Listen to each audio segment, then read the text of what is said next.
paper magic will survive like the heat death of the universe and will... Oh, it's a smuggler's copter. Would you like to crew this? And then it crashes because they don't understand arithmetic. All your cards belong to me. 2 minutes into macing him in the eyeballs, I switched to pepper spray. He's like, it's all right, refreshing. And went back to the mace. Magic is dying, I'm done. Selling everything. I might be a hoarder. And yes, I don't have the crayons or glue to explain this to you right now. What, are you gonna die twice? Oil will be worthless before magic cards will. well, okay, Dr. Man. That's Mr. Dr. Professor Jason. Hello, everybody. Welcome into Brainstorm Brewery. I'm Corbin Hostler. I'm back this week. Still on the mend, but hey, we're here. We're casting. I'm joined by Cass and DJ. And hey, I just wanted to give DJ some props on driving the car last week. Did you listen? Well, I know that you made it to this week, and therefore it did not crash. So, hey, big thumbs up. That's not how the transitive property works, my friend. Good work. Like, Good work. you can drive a car that has crashed multiple times. In fact, there's a whole thing on the Kelly Blue Book section about it. Like, To But be not fair, a our car guest seat. was Yeah. our guest was very amenable to being driven around. It was like a real it was like an Uber ride, but we we're the drivers and we were not talking to him, and that was fine. That's the best kind of Uber ride. Correct. I mean, finance tip right away. On your Uber profile, just put like your hard of hearing, and they won't talk to you. Yeah. Sometimes I'm down for the Uber conversation. I'm not going to lie. Most of the time I'm not, but sometimes I am. I've had some real nice ones. The best thing about Ubers is you ask them what's your favorite place to eat around here, and half the time it's amazing and half the time it sucks. Yeah, I don't know if we ever recounted the full Vegas experiences I had with Ubers, and I don't remember them all now, but I know I had like 4 busted rides in a row where I either got taken to the same place, somebody wanted me to translate in the car. It was a whole weekend of Ubers. So yeah, I'm not gonna lie, sometimes I appreciate just sitting in the back and being on my phone or taking a little nap on the way to the airport, that sort of thing. You would fall asleep in an Uber ride. Why wouldn't you? It's like if you have a self-driving Tesla, you get a nap in the car. And then you get a 60-mile-an-hour alarm clock of your vehicle abruptly stopping. I can have a nap, but a toddler dies because they were seen as like a tumbleweed. That seems like a fair trade to me. One time I drove a Tesla with the full self-driving thing, and I trusted it too much. But I'm glad I didn't trust it anymore because it was not stopping at some kind of construction in the middle of the highway. We had did the Toro thing where you rent a car for a weekend. Sure. We were letting our Tesla drive us around. And then I realized that was a terrible idea. Before we move on from Uber talks, I have one Tesla fun fact for all of our listeners. There's an older model of Tesla, I'm not sure which one, but it's Frunk, aka front trunk. Holds exactly, with no extra space, 2 Crave cases from White Castle, so you can fit 100 sliders in your Frunk. That's a sound bite that doesn't sound. I don't know if I like that sound bite. Clip that one, please, JJ. You fit 100 sliders in your Frunk. Your Tesla will. That's podcast intro material, I think. Exactly, that's good stuff right there. Welcome in, everybody. We are going to talk about everyone's favorite thing today. It's the mailbag. We're opening up the mailbag. We used to do these regularly. By used to, I mean 7-8 years ago, we'd regularly have mailbag episodes, and everyone hated them. But here we are. People would send questions via email, dinosaurs. We used to have all kinds of email on brainstormbrewery@gmail.com, in case you're wondering. These days, everyone's just we can just talk to you in Discord. Why would I need to send you an email? It's for the content, people. You can go to patreon.com/PSP, get into the Discord, have access to us at any time.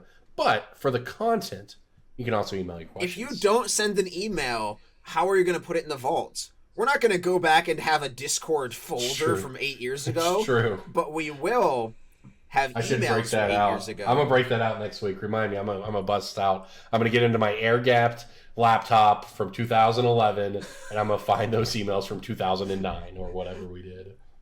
We're also gonna talk about everyone's other favorite subject, and certainly the topic that has gotten us the most, I would say, passionate messages ever sent, and that is competitive EDH, CEDH. And we've got a lot on tap for tonight. I've got an MTGStocks game for these two. We're ready to go. So, with that said, let's king things off the way we always do. Let's break some bulk. Breaking bulk time. Breaking bulk time. Break. Oh, yeah, breaking bulk. There's so much good stuff. It's a pick. Breaking bulk. The end. I got a rare from Kaladesh. Of course you do. Smuggler's Copter. No. One of the energy-making artifacts No. that costs 1. Kari Zev? No. Did we get a color? Give us a color. It doesn't have a color. Is it Or Electrostatic Ice Pummeler? It is not Electrostatic Pummeler. If that card's not bulk, I'll be very surprised. I think that's a It bulk is. It is. Card's sweet. Wildest Dreams, or whatever the green XX card is that regrows a bunch of He things. says it's colorless. Oh, right. Which means He it's says a land or an artifact. It is in an the artifact. artifact. I'll even give you that. Like the only Oh, breaking, I don't think there's a single Kaladesh non-basic land breaking bulk because like Ether there are Hub fast is lands in nothing Inventor's Fairs, now. that's not. Yeah. Ether Hub used to be. Yeah. This is roughly $1. Just does it have reprints? I don't know. Technically, no. Promo pack doesn't count. Okay, sure. Close Rare from Kaladesh. Not even a commander deck. Just And it's not one of those dumb energy making ones. They're like when a creature does dies. not have you- energy in the rules text at all. That's crazy. Okay. That's not real. This is a fake Not card. not Dynavolt Tower then. This is a card that was in a 5-row that Cass gave to me as bulk rares. Ooh. I gotta stop selling you my bulk rares. I don't pick them, that's the thing. I just buy them from a local and then sell them to you without looking at them. Everybody wins. It's true. This is Gear per Orrery, a 4-mana artifact that says each player may play an additional land on his or her turns, and then at the beginning of each player's upkeep, if that player has no cards in hand, that player draws 3 cards. I used to play this in Child of Alara lands because at that point I just played every exploration I could get my hands on. There's plenty of better ones now, but this is just. Hey, I'll give still you. $1. I did not realize that this card was in fact $1. Like it. That is a perfect breaking bulk. I'll give it to you. This used to be the one that you would get sad at when you saw because you thought it was a Panharmonicon, and now they're like close to the same price, which is weird. Good point. Is that true? Panharmonicon. Okay, well, kinda. It's $5 and rising. I say they've reprinted Panharmonicon a Like lot. 3 or 4 times last year. Well, yeah. I mean, I'm just looking at MTG stocks here. Double Masters Extras, of which there's 2 different versions of it, of course, because why not?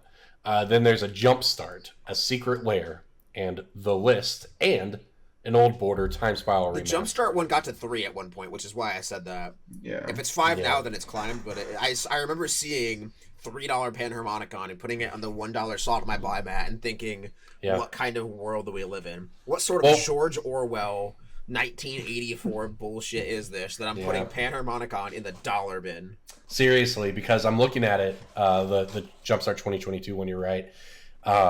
It got to $1 last year. It's since, I'm sorry, $3 last year, right? It's since climbed $1 up to about $4.25. So I don't know. If you don't think they're going to reprint Panharmonicon, it's a great pick, but yeah, who knows? But this is breaking bulk, not pick of the week. God, Panharmonicon breaking bulk, how would that make you feel? That'd be so sad. That's Ooh, like that'd be rough. that's the point when I would just like I'm done with the podcast for now. I'm gonna go for a walk. Yeah, it's just... Go stare I'll at some channel water Jason and here think. for a minute, and yeah, it makes me want to take a nap, you know? Yeah.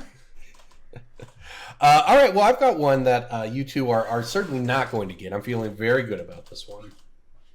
It is a red uncommon from Adventures in the Forgotten Realms. EFR. Okay, so I don't need to know the name of the card because every name of every card in AFR is like a prompt for like some sort of role play. A little. So You I might could have just- a choice on the card. We'll see. I'll say that. Yeah, they all have Isn't there- choices. Isn't there like some dragon related thing that's like an uncommon creature? there is a land that's dragon related. There is not an uncommon creature worth money that cares about dragons. Uncommon red. Did you say creature or no? I think it's a creature. Well, there's a creature. Okay. I see how lost you all are already, so I'll give you it's a creature. It's not going to help you, but It's like probably like a D&D thing. Like obviously it's a D&D set, but it's like a card that D&D players care about. If I had to guess. yeah, it's I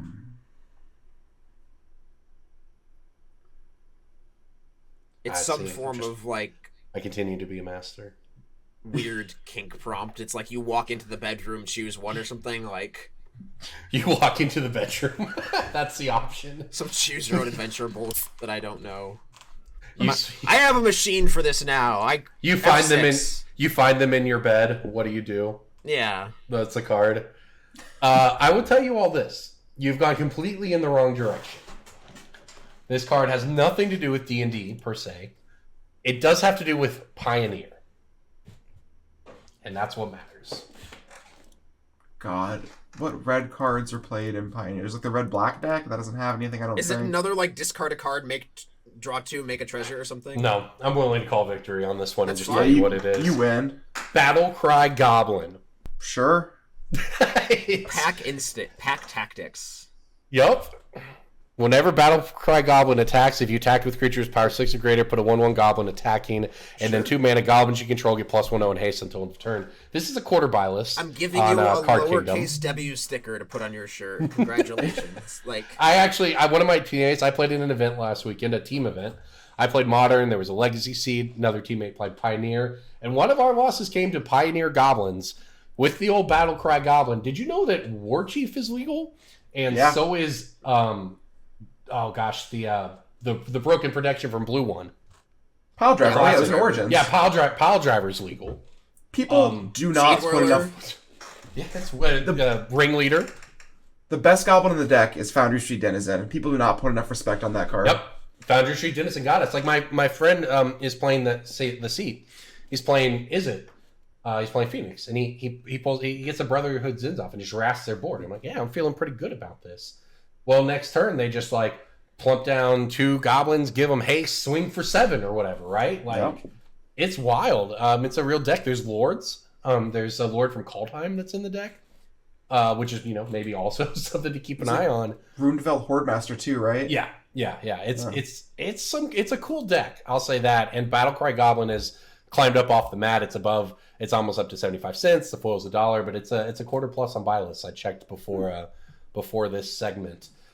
So there we go. All right, we are 2 for 2 on stumping each other, though. I'll say that. Cass, what do you got? Mine is pretty easy, I imagine. I think y'all will get it. It is a Strixhaven Black Uncommon. Strixhaven Black Uncommon. Plum the Forbidden? You got it. Got it in one. Yeah. I actually got to play with this card for the first time in CEDH yesterday. That card's awesome.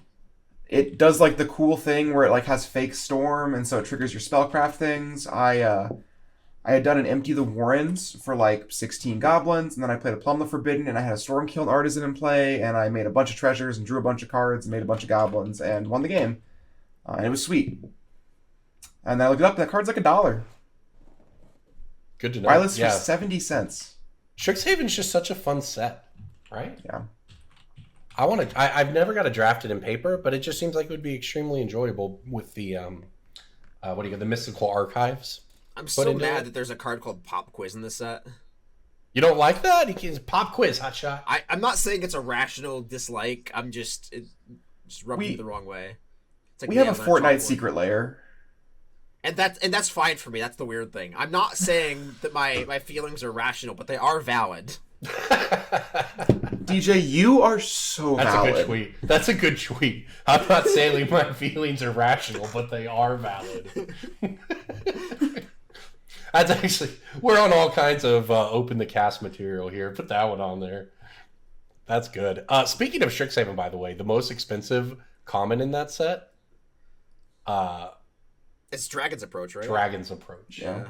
$2, by the way. That's wild. It's basically always been $2 too. Last week we were talking with Kyle about how I think he said if you brought me a pallet of Segovian Angels, I would buy them all. I would buy a pallet of Dragon's Approach or Relentless Rat or Rat Colony or Persistent Petitioners. And Rat how is there not a Colony. white version of that card yet? But like, Rat Colony is the one that seems. I mean, they seem to go back to the rat well pretty often. By the way, I just looked it up. Speaking of rats, obviously there were some new rats recently, and $4 for Rat Colony.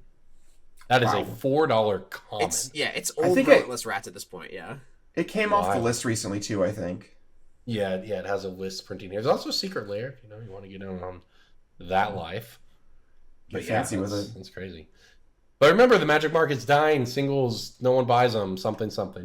Sky's falling. The usual. I'll tell you, I've been sick. I've been off Twitter. My mental health is. I have good thoughts about Magic. I played Magic last weekend. I went 4-1 with Merfolk.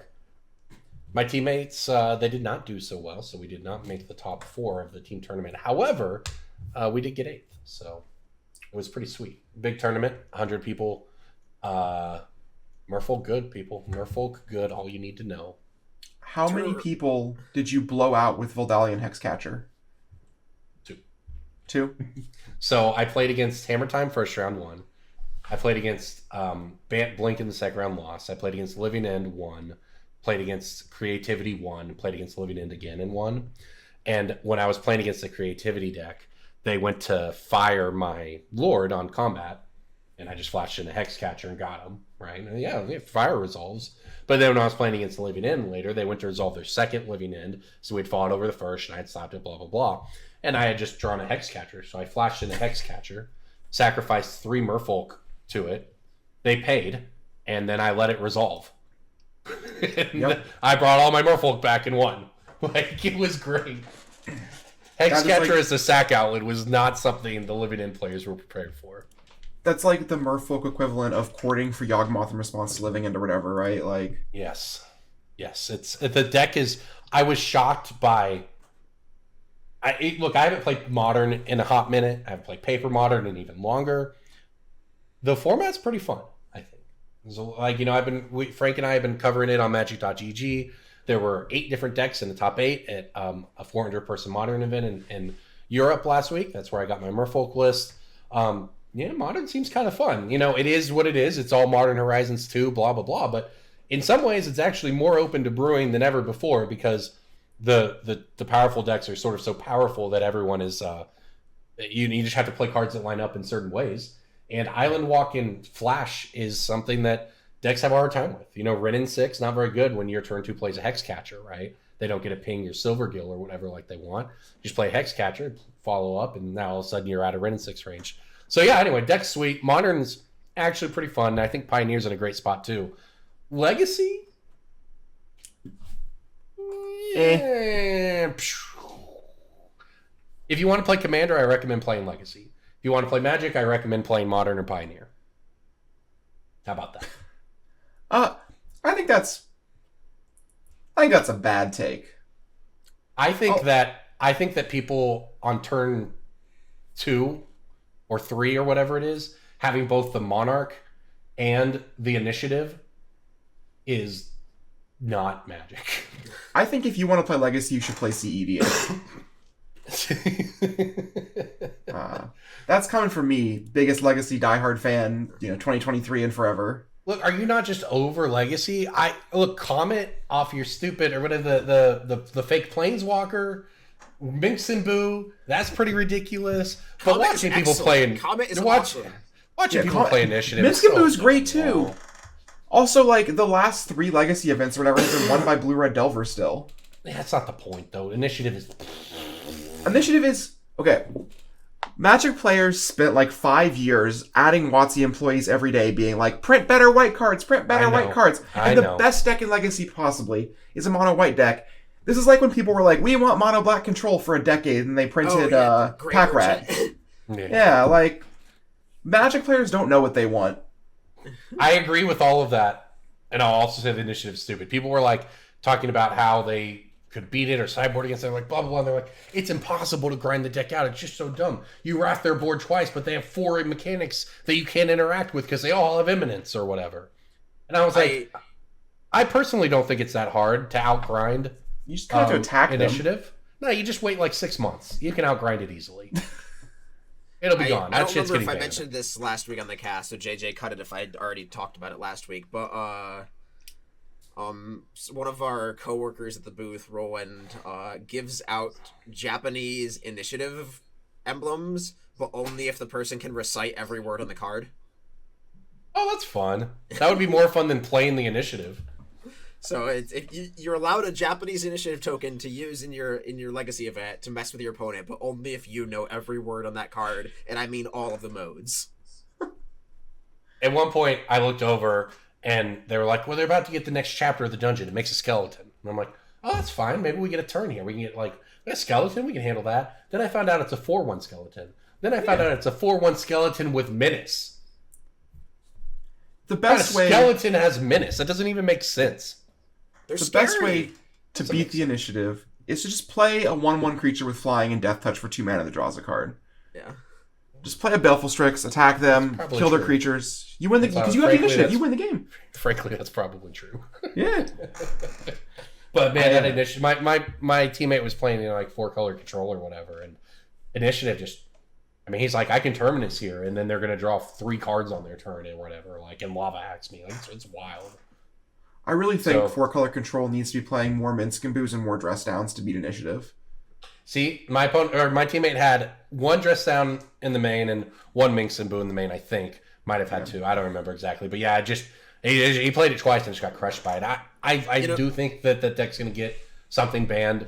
I don't think I'm actually all for White having good cards, blah blah blah. And had any of these cards been tested in Legacy, I'd feel differently about it. The fact that it's an accident, I don't like it. That's awesome. True Name Nemesis was an accident. It's fine for Legacy. True Name Nemesis was not awesome. True Nemesis is awesome now. It's awesome now, I agree. It's awesome now. It's pretty good against the initiative. I also think a lot of True Nemesis being as busted as it was in 2013 or whatever was Legacy decks just being kind of bad. Yeah, I understand this too. On the whole. Baleful Strix was an accident. Like, so much of Magic design is just oops. I understand that. Yes, I understand. But it's different, to an extent. True Name was okay, well, now Stoneblade got a really good piece, right? And Baleful Strix was this card goes in a lot of decks. It's a good card.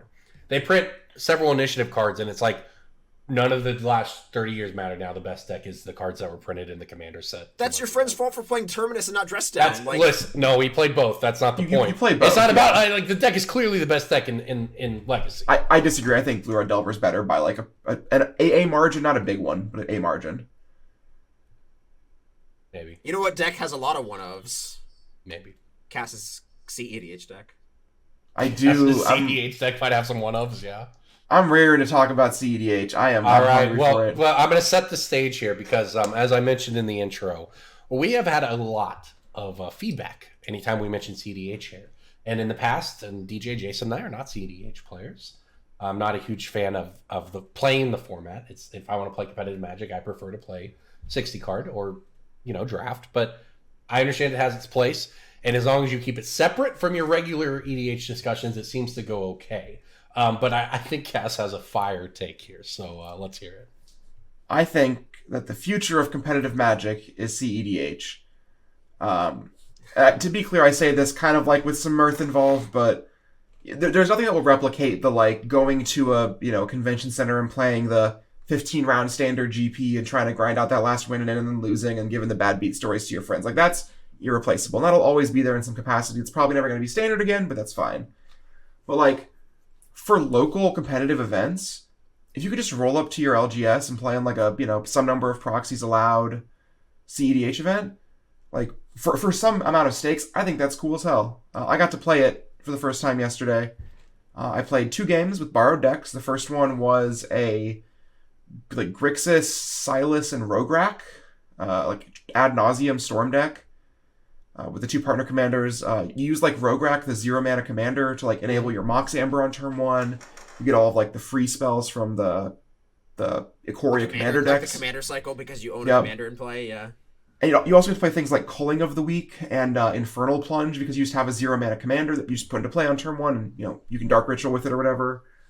And then that was the game where I empty the Warrens, with the Stormkin Artisan in play, and then plumbed the Forbidden afterwards.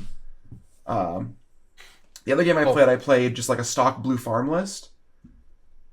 And the Magic I played with that blue farm list was some of the most interactive and compelling Magic I've played in a competitive sense in like 5 years. And you're saying this replaces the itch for Legacy for a lot of people?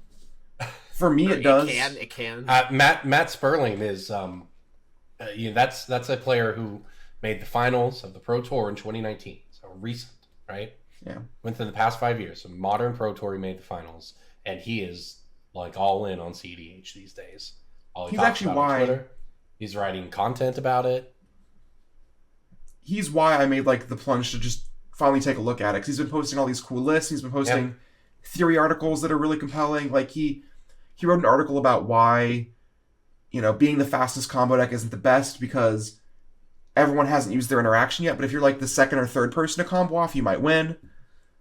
So I think the comparison here is what a lot of people thought Vintage was in 2013, 2015, where anytime people who only played Modern or Standard talked about the format, they said, oh, Vintage is a turn one format because all anyone ever does is play a Black Lotus and play Storm. And then that person didn't realize that most Vintage games involve a Trinisphere and went on for an hour. Well, yeah, because everyone has that one person back at their LGS who's like, I played Magic since 1993. I'm going to use my Black Lotus to cast something really fair, but because I have fast mana, it's broken. Isn't Vintage broken, guys? Like, I had people like that in my store, where they'd flaunt the old stuff, and they very much gave the impression that they were playing a whole different game than you, and you weren't playing the game, right? Like, just the elitism was definitely there, at least with the people who introduced me to some Vintage before I actually played Vintage. But yes, 10 years ago, I went into my first Vintage game when someone handed me a deck with that same impression. Like, oh, no one just kill each other on turn one or whatever? And then they handed me whatever the artifact deck was, right? Shops, Shops, Yes. So, like, I was just taxing people instead. I was like, oh, wait a minute, this is way different. Way more fun. I think for the Legacy comparison, it's also sort of the Vintage comparison, where the games can be super fast and decisive, but the interaction is good and picking your spot matters a lot. Yeah. Like I played a Vintage game at the Legacy Pit Open last year, where my opponent and I played, I think, 7 or 8 turns total, but they were all super complicated. He was playing Doomsday, I was playing Elves. And we had a game where he turned 2 Doomsday'd, and I had to make like 3 important decisions on his turn with my deck of mostly sorcery speed cards. And I untapped, and I managed to like finagle together the 3 cards that exactly beat his Doomsday pile and win. And we talked about it for like 10 minutes afterwards, and there were like 10 things that either of us could have done wrong. Mm-hmm. And like for someone who loves competitive games from a academic and like puzzling things out standpoint, CEDH scratches that so well. Yeah, it does. And look, it's new, and you can make content for it, even if, I mean, I gotta say, this is obviously no offense to CEDH content, but at some point you're just putting a competitive edge on regular Commander strategy. Don't be the first to try to win the game, be the second to try to win the game is, like, it certainly comes off different in CEDH because you're trying to win. But if for those people who are trying to win regular Commander, that principle also holds true. So the it kind of the content is sort of evergreen in that sense, right? You're not playing with these cards, but it solves every rule zero conversation of, is my deck too powerful? Is this a 7? Is this a 9? Yeah. Should I how many precon cards do I need? No, it's just expectations are set in stone from minute 0. Yeah, right. That is the good part of CEDH. I'll be honest with that. If you play in a regular play group, but like to play at a lower power level, you kind of get, that's sort of where I would say we're at like in my local group is, we have the cards that we like to play or don't play in the power level we like to play at, but we do play competitively. But we don't have to worry about decks being too strong. And that is the nice part about CEDH. Nobody has to de-sleeve a Skull Storm before they sit at the table with you. It's incredible. Good point, DJ. Dude, imagine Skull Storm being good in 2023. As a powerhouse in 2015, I'll tell you. Whenever it was printed. One other thing about CEDH that's going for it from the vendor side of things, a little Magic Finance sprinkle in here. CEDH customers are either people who are never going to spend money with you anyways because they're just going to proxy their cards, sure, or they're the kind of people who walk up to the booth of the GP, have a list of 7 cards they want, and then spend $3,000 on those 7 cards because they don't care. Yeah. They just want to own the cards, it has like the aspect of, you know, competitive standard where it's like, I'll pay the $20 for the Smuggler's Copter day of because I need it to play, combined with cards like Time Twister. Well, do you think that CEDH tournaments are a viable thing for more than... Yes. I know that... Well, listen, I know that there's... and you all might be able to name them better than me, but I know there are events out there where people get together, they rent out a thing, they do a thing, right, for CEDH. But can you, you know, do you see a... Obviously, GPs don't exist, right? But can you see a 300-person CEDH tournament being run at a MagicCon? I think 300 people's a lot. You have to break it into smaller events just for logistics reasons, because... I think you can have 300 plus people in the event hall playing an event. Probably make them like, you know, cap them at like 64 players, fire 4 or 5 things, right? And that's cool as well. I think that if there was a weekend where they fired off 5 64-person CEDH events, I'd play as many of them as I could.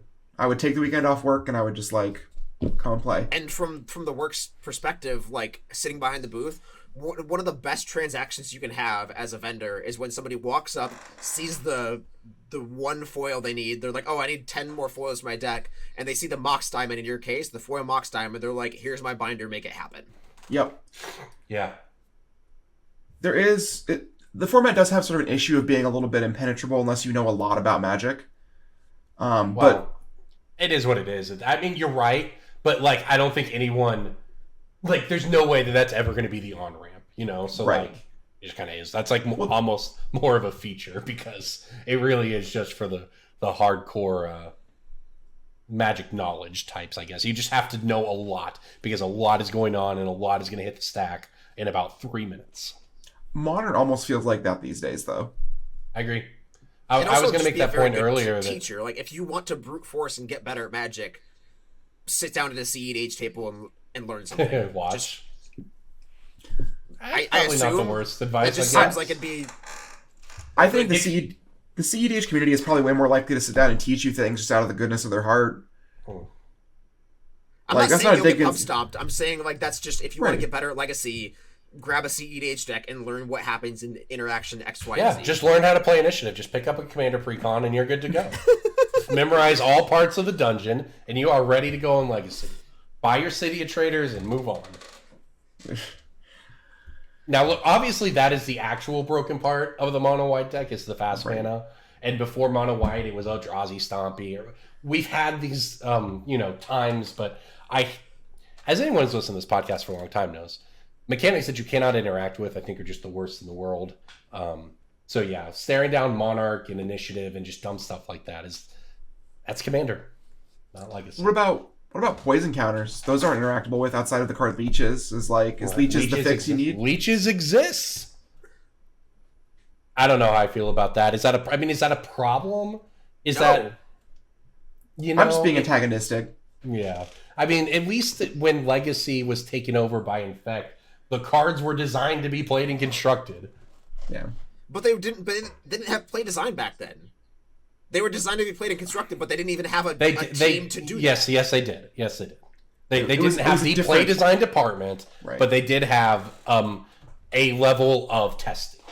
And they were all people who won Hall of Fame status in 1997. Like, what do you... You can make... That's a valid... It's a valid argument. They probably play-tested Leeches as an answer for New Phyrexia. Like, that's... Well, all of it's irrelevant now because no single person or, I think, single department at this point in Wizards can keep track of everything coming out and even pretend to test them. Right? That's true, yeah. Yeah. Like, is play design an oxymoron at this point? I mean, just call it, like, standard design. I don't know. Like, they can play cards in about 1.5 formats. And that's standard in the end. Like, I get however you want to throw draft in there, right? Limited's been off the charts for the last few years. But, yeah. I think a big misconception about play design that people have is that their job is to make sure broken cards don't get printed and not to make sure that cards are fun to play with. Like, WotC's job is not to make sure that the initiative doesn't get printed because it's too good. Their job is to make sure the initiative is really sweet to play with in Commander, or... Yes. Well, the original intent of play design was to be the people who made it not broken, because it came on the heels of several very bad... I mean, that was, like, definitely the public-facing statement about it, but, like... Yes, I mean, it's always been... Yeah. Like, inside... So, inside of Wizards, for people who don't know, a set starts in like set design, where they conceptually imagine everything. Then it goes into a design team. They start playing with mechanics, blah, blah, blah. Play design will then later come in on that and tweak for cards being fun to, mechanics being fun to play. You see sometimes things get pulled late in the cycle, and it is only very, very late in the process that there's any level of, well, this card might be broken in Legacy, let's change it, right? It's realistic that you can't test for that, right? You can't test for everything, and you can't foresee everything, and accidents are what make Magic in any game design unique and change. So I think all that's fine. I just think Legacy is going to get a ban in the next 6 months. That's all. Wasn't there a ban list announcement like 2 days from now? 2 days from now, then maybe. I don't know. I don't know if they're going to pull the trigger on it yet. I think they might give people time to adjust or whatever. But deck's very good. Obviously, Wizards has access to win rate data and all of this stuff from online leagues that they use to make these decisions. I hope that if they do ban something from the initiative, they also ban expressive iteration. That's my last thing I'll say about Legacy ban. That card is good. Yeah, well, there you go. It sounds like if a CEDH tournament happens, you've got some built-in audience here. I think it would be cool. I don't know if it would. I wonder what it would be like trying to do coverage of CEDH tournaments. Honestly, it'd be pretty sweet. I did those Command Fests, and they streamed just regular Commander games. Regular ass Commander. Jason is just shivered right now when you said the phrase regular ass Commander. Well, it was. They're like, look, we don't do GPs anymore. You know what we do? We do Command Fest. You know what we're going to do? We still have coverage. Here's 4 random people playing random Commander. Have fun. That's a little... That's not it. Now, CDH would actually be a much better experience, even if it all happened really fast. You can edit the games down. You can do lots of stuff. I'm just imagining Rich Hagon watching and being like, well, it looks like Brian Koval's resolving the ad nauseum. Flip to 5, flip to 4, flip to 5. This isn't going well. I would pay 4 tickets to that show. That would be great. Yes, that would be fun. All right. Well, yeah. Look, if you have thoughts on CDH, brainstormbrewery@gmail.com. You know where to send them. Or the Let's Discord move on. server. Or the Discord server. Or the comments of the YouTube channel. All of the above. Add us on Twitter.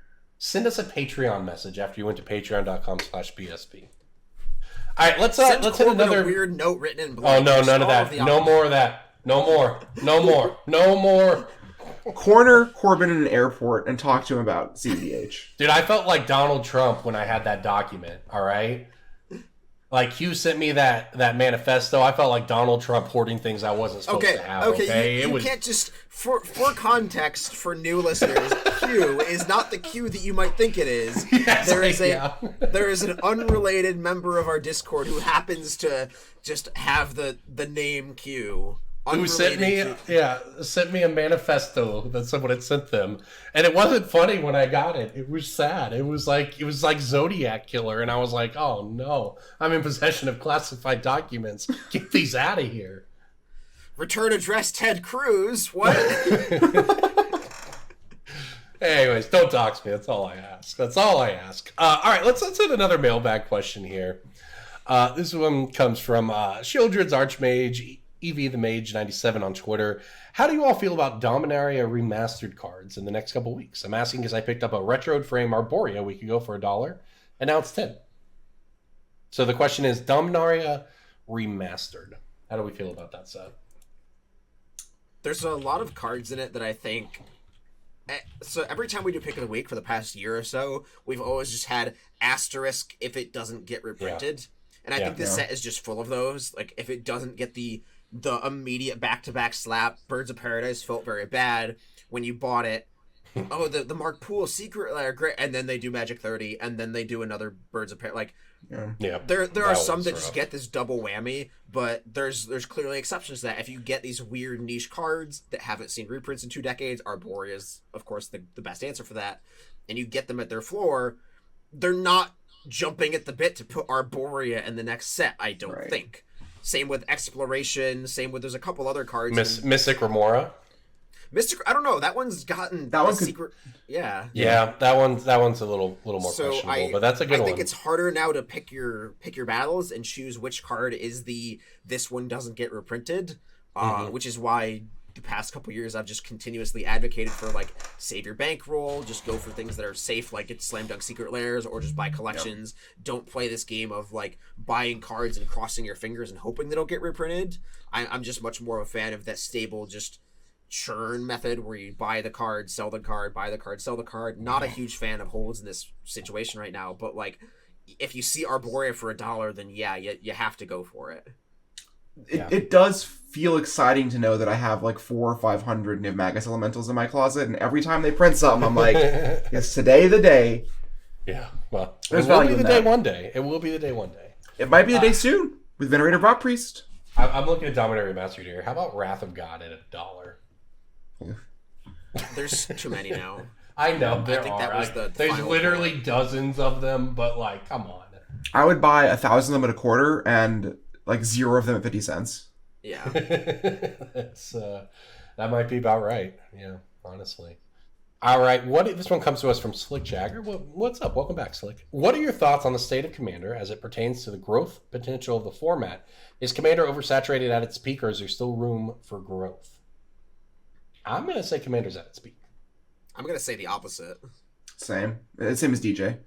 The Commander has so much untapped potential from the masses, from people who have never heard of Magic, from people who only know of gaming through Fortnite or their D&D campaign or whatever. Like, there's Is that Commander, or is that it's a on ramp. It's a like those. Yeah. There are people who will buy a Junji Ito Secret Lair who have never touched Commander, who don't know what a legendary creature is, who barely play Magic, and then those people will get on ramped into Commander.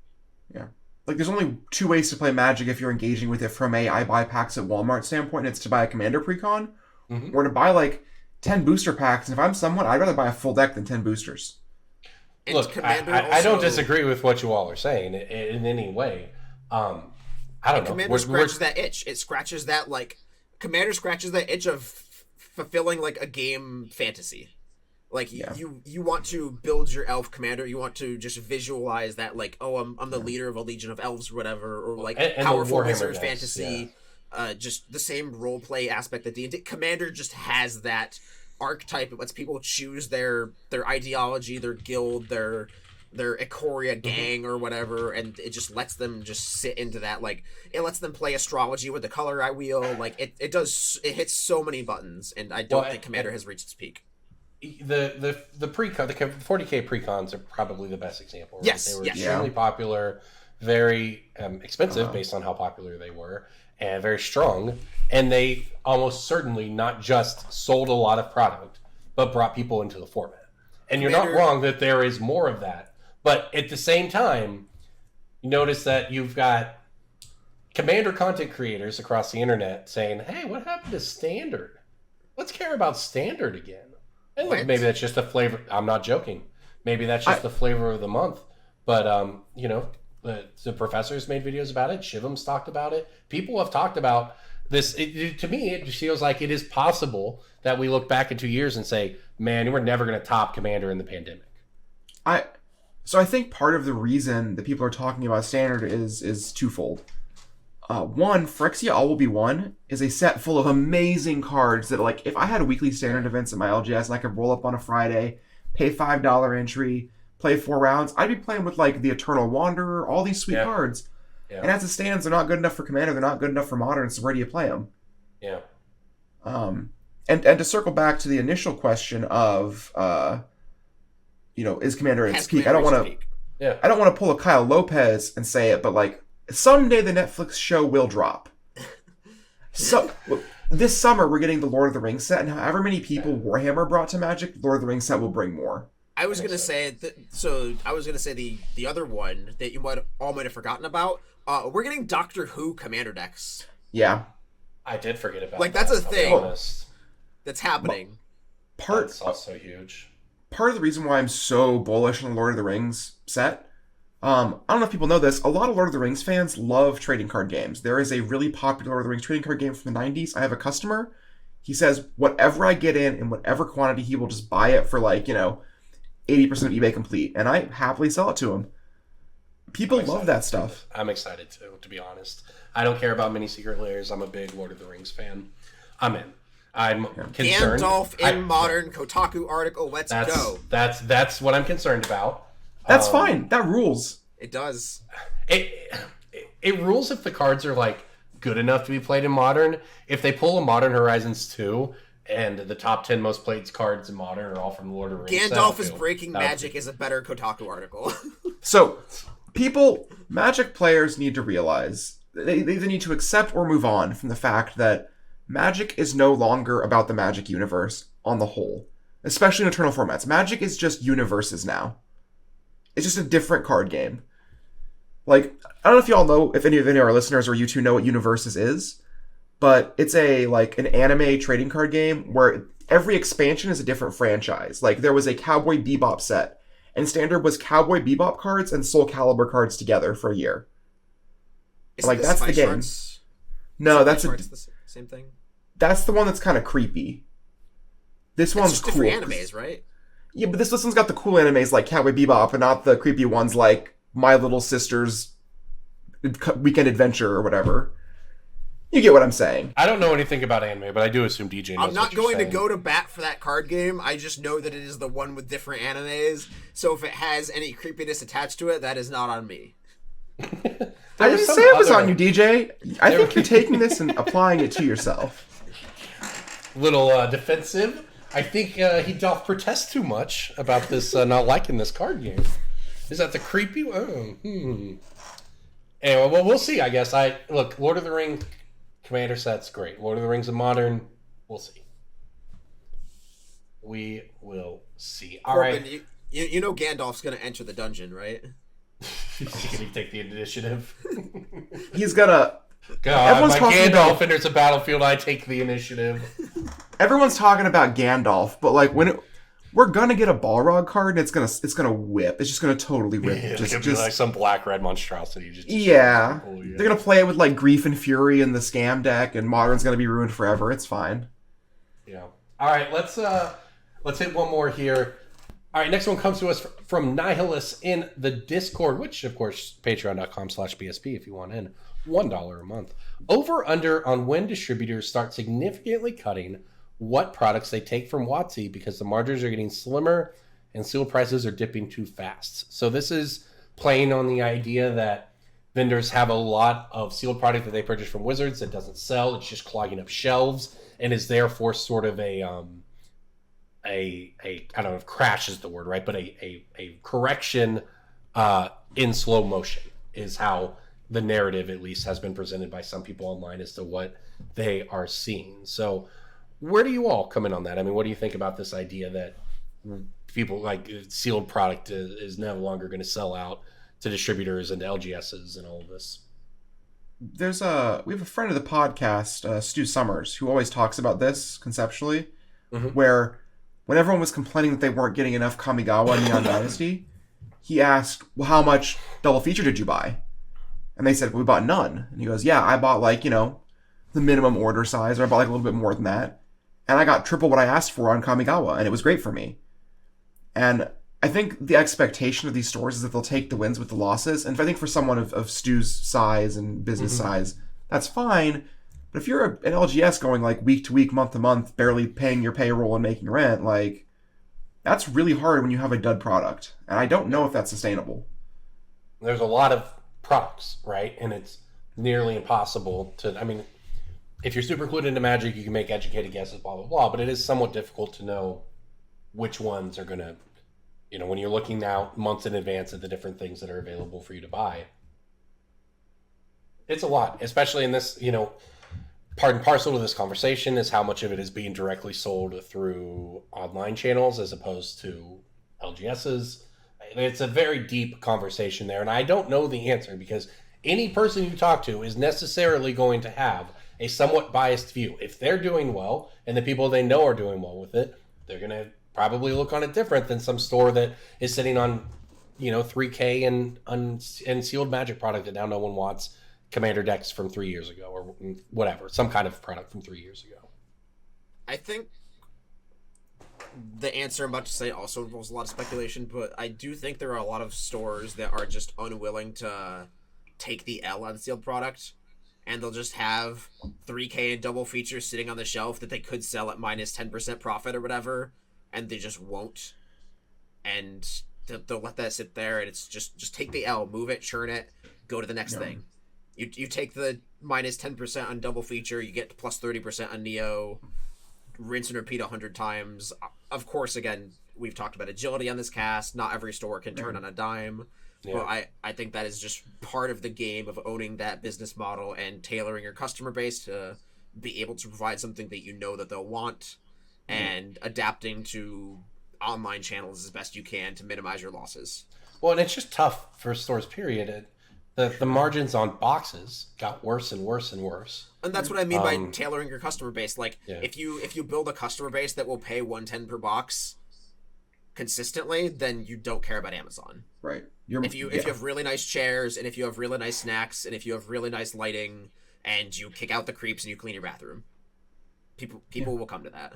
I mean, that is both true, and it is also true that doing exactly that is a lot less profitable than it was 5 years ago. I think there's less space for more businesses to do it, but the businesses that do it well are still profitable. Yes, that's a good way to put it. Yeah. There's less profit in everything now versus 5 years ago, unless you're the CEO of Microsoft. Like, that's just how it works. That's a good point in itself. Yeah. That is also a very good point, DJ. All right. Well, go ahead, Cass. I think that the taking a 10% loss and just keeping money churning thing kind of comes down to a sort of simple math I think a lot of Magic players and speculators don't think about, and it's just like cost of capital. Like, how much money do you lose from having $3,000 tied up in double feature on your shelf? If you could sell it for, $2,700, take the 10% loss, I guarantee you're going to lose more than $300 in terms of lost spending and churning potential. Yeah. Yep. Absolutely. That was something that back when, I had the LGS that we encountered a lot was capital issues, negating it, and not even like money wasn't there, but like people not wanting to do X with it, sort of things. There's just a lot. The point is there is a real cost to having that, and sometimes if you're a small LGS, guessing wrong on the thing you decide to go deep on. Yeah. All right. Well, moving on here. Before we get to the pick of the week section, I have an MTGStocks game, and I think this is a good one. So for people who don't know, MTGStocks, sponsor of this podcast, best place to go for all things Magic Finance on the internet. You can get premium at MTGStocks. They'll give you alerts. You can do better tracking. It is, bar none, the best website. We use it all the time. And they sponsor this game where I ask Cass and DJ if they can name me from least expensive to most expensive. You forgot to mention the coolest part of the premium feature on MTGStocks now. Is it access to our picks of the week? No. You can actually now get the interest. So right now on MTGStocks, if you're what we call a regular user of the site and not a premium user of the site, then your interest page is based on TCG Player Market, which has its ups and downs. It's accurate in its own ways. It's inaccurate sometimes when it comes to high volume card or high end cards. Mm-hmm. Now, if you want more data, you can get the Card Kingdom interest, and you can check what the trend is on Card Kingdom, just Card Kingdom. So you can see that Norn's Wellspring, they used to have it for $1.49, and now it's $4. That's a card from Phyrexia All Be One that has seen a lot of movement just during presale. And it's not just clouded by this weird TCG market. There's 19 versions of whatever, and one seller has 8,000 copies listed. Card Kingdom can be a much cleaner metric to use a lot of the time, especially when it comes to buy lists. Yeah. Yeah, it's definitely where I go first to check buy lists. And you can check the CK buy list on the premium. You can check the CK buy list Card Kingdom interests. Yep. All right, there you go. So with that in mind, can the two of you name me from least expensive to most expensive the 5 channel lands from Kamigawa Neon Dynasty? So I'll give you it's Boseiju, Who Endures, Otawara, Sorin City, the red one, Sakazan, Iganjo, and Takanuma. I'm gonna rapid fire this real quick. Yeah, Bottom, top, top, bottom. What do I think we we can just agree on what it is. I'm pretty sure this one's easy, right? I mean, now that you say that, I feel a lot of pressure. But I was This gonna is- go most to least: green, blue, red, black, white. Disagree. Green, blue, red, black, white. How do you feel, Cass? I'm gonna say green, blue, white, black, red. Okay, you are both wrong, but barely. It is, as you noted correctly, Boseiju Who Endures is the most expensive. It's $30 market price, most expensive rare in the set. Otawara is $12. The third one is actually Takanuma, which is slightly more expensive than a Ganjo. And the cheapest one is Sakazan. Sure, I can see that. Sure. Yeah, which is $1, which is $2.50. I mean, all of them are worth money. All of them get played. I've even seen decks with 4 of the red one in it. You don't normally see 4 of the black or, well, 4 of any of them really, but they're very good, and especially in a 2 spot, right? Like Otawara, I think is just going to get played basically forever. Same with Boseiju. Friend of the cast, Dre, who came on and talked about Pioneer Spirits recently, posted a blue-red Spirits deck list that played 4 of the red one because it makes Spirits. That looked pretty cool, Which is actually. I liked incredible. that. I did see that. Is it Spirits? Let's go. Is it Spirits? It is. It's good stuff, honestly. All right, well, you guys got that one easy. I thought that was a good cycle to highlight. I didn't think it would be too difficult, but just so you all know at home, those are all very good cards, and they are all worth picking up most likely. All right, before we move on to pick of the week, we want to give one last shout out to another sponsor. That is Coalesce Apparel and Design. You know it, you love it. Cedric Phillips runs the best Magic merch company in the world. It is what we all use in the community. It is growing, and we are thrilled to be a part of it. You can go check out our new Brainstorm Brewery shirt featuring Cass. You can see that on the homepage at Coalesce Apparel. And, of course, you can use the Brainstorm Brewery gift code to get 10% off. You can use that on our merch, which, hey, we would love. But if you want to use that for Caleb Durward, you want to use that for Shivum, you want to use that for any of the other awesome content creators associated with Coalesce, go check that out, please. I want to remind everyone that the gift code is an infinite money glitch. Technically, it does not stop at any point. If you spend $1 million, it saves you a lot more money. So, like, good point. I'm not an economist. I don't have I don't have a fancy graph or any sort of like ticker going beneath my screen. But I mean, like, hey, the more money you spend, the more money you save. That just sounds like more money saved. I mean, I forget what the first part of that sentence was. So, like, that's just the math. You got to spend money to make money, right? That's the key. Spend money to make money. That's what you they say. can't make money in Magic if you're shivering on your floor in the depths of winter. Like, that just doesn't work out. It's true. Maslow's hierarchy, right? Yep. Cool T-shirts. All right. Go check out Coalesce. And also, while you're at it, check out these picks of the week.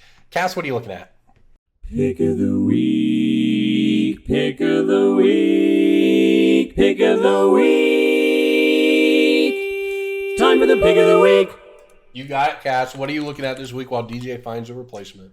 Mine's kind of a twofer, and it's based off of some other spikes that happened recently. They're printing in Phyrexiology 1 as one of the commander cards. It's not in a precon. Creature named Urtet, I think. What Remains of Memnarch. And it is a 5-color, colorless, but with the activated ability that costs all 5 colors, mirror, Lord Commander kind of thing. It untaps all your mirrors every turn. Before combat starts, you can tap them for mana and untap them, and you can pay 5 mana and tap him to put a +1/+1 counter on all your mirror. I think that's all he does. Also, whenever you cast a mirror spell, you make a 1/1 mirror token. Mirrors, I sold 15 or so Mirror Turbines at $18 this week. Huh. Mirror Turbine and Mirror Matrix both popped Mirror off. Turbine's an old one. I like an Those old were just sitting classic, in backstock doing nothing. Mine is a twofer. It is Mirror Reservoir and Mirror Welder. Both cards have seen a little uptick, but not very much of one. Both, I believe, without reprints. Mirror Reservoir is a 3-mana artifact that taps for 2 colorless from your spells, so it basically costs 1 the turn you play. You just play it and play a Silver Mirror or whatever, and you can pay 3 and tap it to return any mirror card from your graveyard to your hand. Recursion and mana ramp, great. And Mirror Welder is one of those cards that goes infinite with a million different things. You just give it 2 abilities and it goes off. It's like a colorless Necrotic Ooze. Haven't seen any real movement yet, and I'm real hot on those ones. All right, I'm going to jump in here. I've got a pretty straightforward one. I know it's a little boring. Bear with me, but Fastlands in Brothers War. Or I'm sorry, in Phyrexia will be one. The Fastlands are going to rebound. They're going to be in Pioneer. Corbin, you're not wrong here. New Phyrexia probably has some brothers on the plane, and there's a war going on. Phyrexia All Be One is just another Brothers War set, because there's probably brothers having a war on the plane. And the next set is going to be, this is Bro. We went from Bro to 1 to Mom is the next set, March of the Machines. But yeah, I mean, look, Fastlands have just always been good. This is a big reprint, and if they don't go crazy on them here, this is the exact kind of reprint that they get very cheap, and you get to pick them up at a very low price. Oh yeah, there was a point in time where you could pick up Kaladesh Fastlands for like $1 a piece, and yes, yeah, and something like Dark Slick Shores, not super expensive now, right? But it's going to be it's going to be like $1, right, when Phyrexia hits. So that's a good one to look at. All right, DJ, you get to finish things out this week. What are you looking at?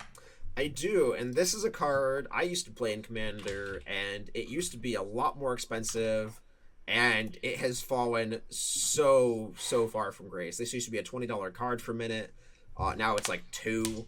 And I checked the reprints. It's gotten a Secret Lair recently. It was in a Commander Anthology. It was in original Double Masters. It was in Mystery Booster. I'm not going to make you try to guess it. But Deep Glow Skate being $2 just feels weird. Like, this says this is a 5-mana 3/3 card that looks like it should fly, and it doesn't. And I've lost games for that. But it's a fish. Fish don't fly. I always think that card flies too. It's got me in queue before. It's got underwater. Wings. It's got wings. It's a man. Do manta rays fly, my guy? I don't know. Do they? Don't they come out of the water? Tell me the typing of Mantine real quick. It is water flying because it's a Pokemon, not a real creature. I mean, DJ's logic here is pretty sound. I'm not gonna lie. 4x weak to electric? I think no. not. It's immune to electric because you terrestrialize it into ground type. Duh. Deep Glow Skate enters the battlefield and doubles the counters of any number of your permanents. You can choose. It doesn't have to be all of them. You can pick and choose if there's something you want to snub. But there's a lot of proliferate in this set. There's things that just do silly things with the name Planeswalkers in the rules text. One of them is an artifact that makes your Planeswalkers into time walks. And one of the ways you can reach that threshold to turn your Planeswalkers into a time walk is Deep Glow Skate Flicker shenanigans. I used to play this in Rowan and Will when they first came out, and getting 6 Rowan emblems was a cute little thing. Deep Glow Skate being $2 feels weird. I'm not even going to disagree with you. Deep Glow Skate is very, very powerful. It was so British. I just looked. It came out in 2016. Commander 2016 was the first time. Oh, I hated this card then. That's the most broken thing ever. I'm looking at the MTGStocks page. There are only 2 foil printings of this card. So if you're going to go for you might want to pick a foil. The Double Masters version is 6, and the Secret Lair version is 5. The Secret Lair version is kind of pretty. So I would probably err towards the Secret Lair version. If you're going to pick one up, just $5 Secret Lair version. If it goes to 3, then buy a bunch more, I guess. I don't know. That's a Jason move that I can't disagree with. Just double down. Double down like it doubles counters. There we go. Full circle. Okay. Oh, there you go. All right. Well, everybody, thank you, as always, for tuning in. Thank you for listening to our picks of the week and our breaking bulks and all of our pitches. This was a fun cast. This was good information. I was glad to be back. I'm still under the weather, but hey, we're improving. Corbin, have you leached? Have you removed all your poison counters? No, I have not. I could use another round or 2, but hopefully by next week I'll be back to 100%. But hey, I got going. My throat might pay for this later when I feel a little sore. But hey, it was fun. It was a good podcast. JJ, clip my throat might pay for this later as an intro bit. Damn it. Got that Corbin glut content. Oh man. All right, everybody. Thank you for tuning in to Brainstorm Brewery. As always, we appreciate the support. Appreciate you listening. Appreciate everyone who supports our sponsors and subscribes to our Patreon. Thank you. We'll see you next week.